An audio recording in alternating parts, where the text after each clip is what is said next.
अस्सलामुअलैकुम viewers, I am doctor any. उम्मीद है आप अपनी फैमिली के साथ खैरियत से होंगे। आज हम जिस टॉपिक पर बात करेंगे वो है कि हमें डिलीवरी डेट का कैसे पता चलता है और हम इसे कैसे कैलकुलेट कर सकते हैं।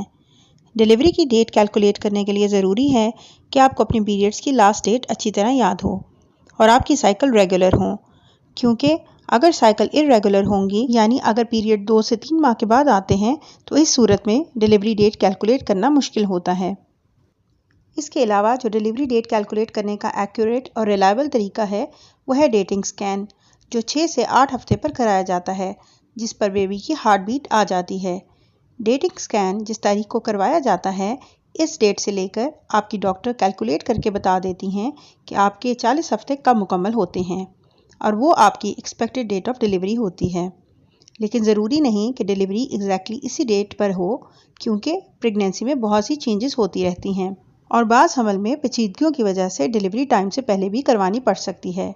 यानी अगर शुगर या ब्लड प्रेशर कंट्रोल ना हो, बच्चे के गिर्द पानी या ग्रोथ का मसला हो, तो इस सूरत में आपकी डॉक्टर 40 हफ्ते से पहले डिलीवरी करवाने का डिसीजन ले सकती हैं।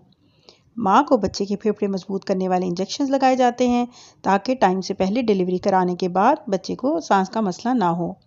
लेकिन 36 से 37 हफ्ते के बाद बच्चा मैच्योर हो जाता है और आमतौर पर इंजेक्शन की ज़रूरत नहीं रहती।